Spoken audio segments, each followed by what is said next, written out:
আজকে রামনবমী ও মহানবমী উপলক্ষে আজকে মায়ের দর্শন করে নিলাম। আপনারা করে নিন ঘর থেকে।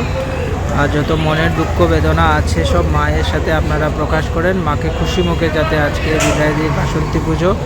এই দেখেন মায়ের মুখটা দেখতে পারতেছেন, কত খুশি খুশি মুখ। আমরা চাই না মাকে বেজার করে এখান থেকে বাবার বাসায় পাঠাই।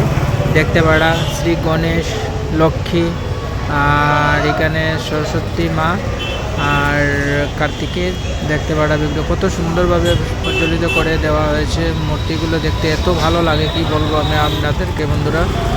আর এখানে দেখতে পারতেছেন আর সিংহে, আর এখানে বাবাজি পূজা দিতেছেন। আজকে মা রামনবমী পুজো তো তাই।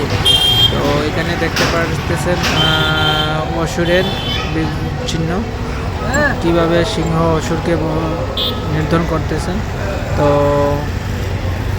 এই অসুরের জন্য আমরা প্রত্যেক বছর মাকে দেখতে পাই, তাই আমরা এখন অসুরকে কৃতজ্ঞ জানাবো যাতে প্রত্যেক বছর আমরা তার জন্যই দেখতে পাই মাকে।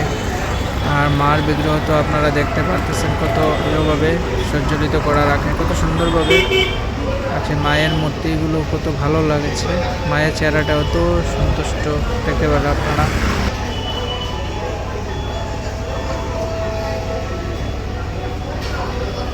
তো বন্ধুরা শেয়ার করে না, নতুন থাকলে সাবস্ক্রাইব করে নেন। Bye bye.